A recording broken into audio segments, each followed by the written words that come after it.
Good morning, Newcastle fans. I tell you what, it has been a wild 12 hours, not even 24 hours, wild 12 hours. Comparing that to the sagas all summer window, 12 hours it took for Newcastle to bid, agree a fee, agree a contract, and for the 23-year-old 6'6" Stuttgart striker Nick Woltemade to arrive in Newcastle. Yes, guys, how's it going? Welcome back to a new video. It is an early start, cup of tea in hand, look half asleep, but I am absolutely buzzing. Yesterday was going to be a big day anyway. Yesterday was the Champions League fixtures release. We'll talk about a little bit about them in this video. The full fixtures aren't released until Saturday, as in the dates when they were playing Barcelona at home, when they were playing PSG away. So we'll talk a little bit about that. But literally, and I tell you what, get the media team, a pay rise or a PR stunt rise, because literally, as they're in the middle of letting the world know, the football world know, that Newcastle will be playing Barcelona at St James's Park. I mean, come on, that is a big one. The ballots will be going wild for that one. I have absolutely no doubt. It's suddenly breaking news across all of the local medias, all of the national medias, that Newcastle have agreed a deal with, as I say, the 6'6" striker.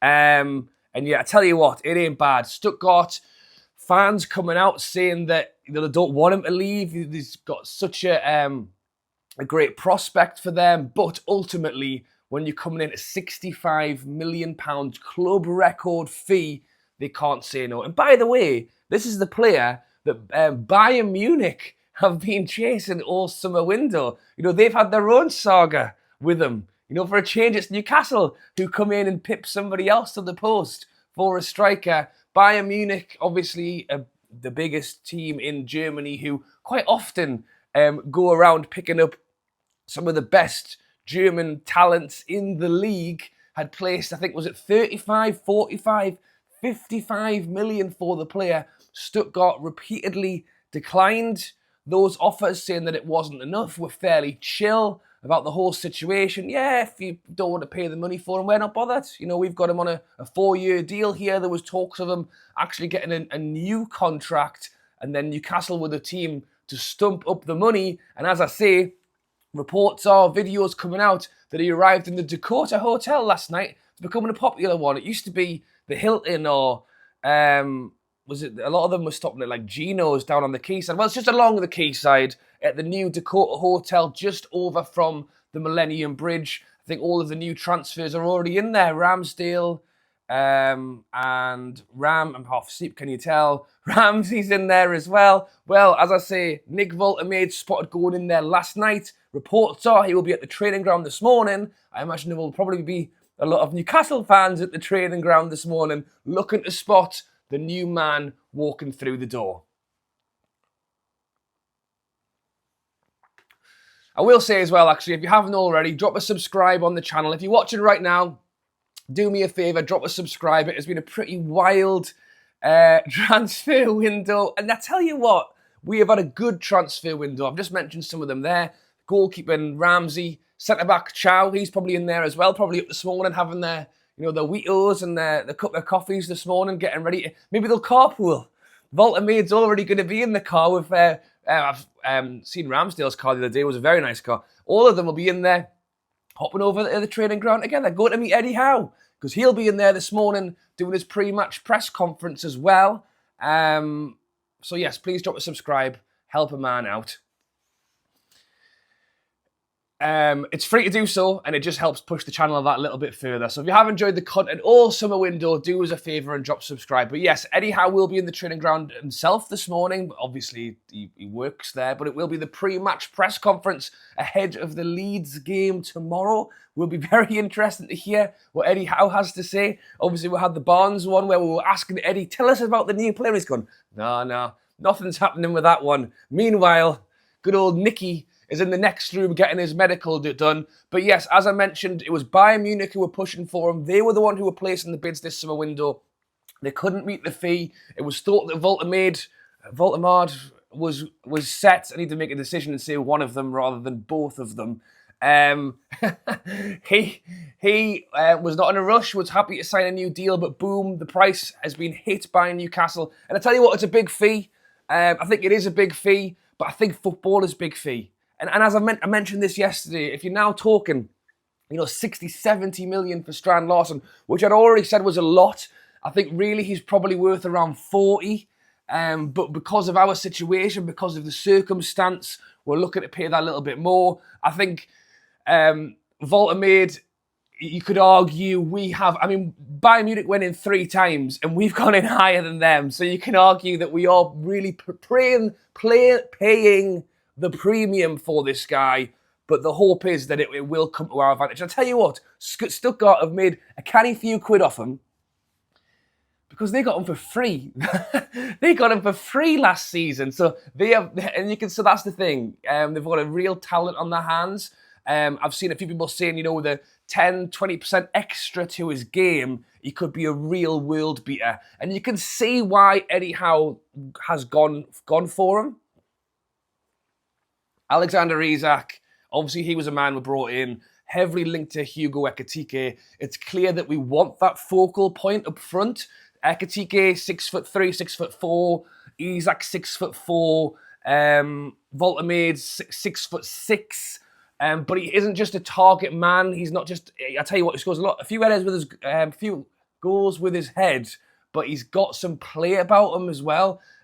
He's kind of like it's kind of like he's got some. Oh God, total mind blank there. He's smooth on the ball, very smooth on the ball, can go around players. I was going to link him to Andy Carroll and then thought better of it. That was why I paused. But just that kind of he's a big man, but he can have a little bit of he's got a bit about him as well. And I think essentially that Isak's a little bit the other way around. I think Isak obviously isn't as big a man, but he can drop deep, he can play the pass, he can play the ball. We're not just bringing in a big lump who's just going to stand in the 6-yard box. He's clearly got something about him when he's on the ball. And he showed some good stats at Stuttgart last season. I think it was 17 goals across all competitions. I think he got 12 or 14 in the league itself. So yes, it is very exciting. He's getting his medical done today. Hope to be announced. I should doubt he'll be signed in time for lunchtime today. I think is the cut-off for the Leeds game tomorrow. So I think it will be tough to maybe get that done. Knowing Eddie Howe would bring him in and play him that quickly, I'm not sure. So essentially, without counting all my chickens before the hatch, because you never know with the medical. I mean, it's very rare these days that anyone does fail one, but I'll touch wood and make sure I don't jinx that before it started. But yes, it looks like Newcastle's striker is on his way in. Now, we'll turn our attention to Leeds tomorrow. I think it will probably be Elanga up front. I don't see it happening in time. Will he be brave enough to play a Sula up front? I just can't see it. So I think it will probably be one more game of Gordon, Elanga and Barnes. But that's the question. If Woltemade comes in, what happens next? Because Newcastle have been saying all summer that we needed 2 strikers. And I'll have a drink. Yes, so WISSA, Strand Larsen. I struggle to see Strand Larsen now. I don't think that'll happen. I think he was the alternative. He was the big Norwegian bloke that we were after, who again has a bit about him. It's crazy, isn't it? Just the way football changes all the time. It's like what you want. And it's clear that Alexander Isak has worked for us and the formation that we've set out to have another tall striker in the middle who has a bit about him is exactly what we were looking for. And I think Strand Larsen somewhat fit that mould. I would really doubt that Newcastle would push. Unless, you know what? I think if there was an opportunity that presented itself where Wolves went, you know what, screw it, we'll take the 60, then maybe Newcastle would move.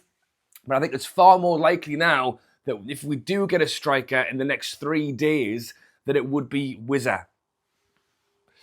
The thing with WISSA is Brentford have been able to really hold their position. No, we're not going to accept anything under 60 million. We're not because they know that we were desperate for a striker. We have now kind of elevated our position because we can now go to Brentford. Look, WISSA, has 1 year left on his deal. He will leave for nothing next summer. We stand by our offer of 40 million, so you can like 35 plus 10, or was it 40 plus 5? So we're kind of pushing that a little bit higher than we wanted to. The offer's still there if you want to accept it, but we aren't going to push and massively, because I think even then we're already overpaying. I think 30-35 is probably fair for WISSA. At 40-45, we're really kind of pushing. We can go, well, hang on. We've got this new guy in now, actually. And in fairness, although he hates us, we have this Swedish rat out the back as well. So we do kind of have two strikers. So if you aren't bothered about selling this WISSA, then we'll probably get on with it. And WISSA scored at the weekend as well, by the way. So that it kind of gives us a bit of a better position. So it's not us knocking on Brentford's door every 5 minutes going, have you decided on WISSA yet? We can just sit back now. We can go, look, we've got our new striker in. We've got someone to play up front in these Champions League games, which are all fantastic. You let us know. And then I think that's kind of it. If Brentford do come to us and go, okay, you know what it is, because they've been linked to bringing players in as well, although God, the dominoes, I can't keep up with what dominoes are what. I saw someone this morning was trying to buy a Dortmund player that's fell through, and apparently that scuppered one of the deals, so bear with me on that one. But I still think there's a chance on WISSA. He's been fighting for it all summer, whether you agree how he's behaved or not. Brentford was seemingly never going to let him go. With 3 days, the money talks, and he's a man that will earn them nothing if they don't sell him. So really interesting to see what happens with that. And then that opens up the Alexander Isak wormhole as well.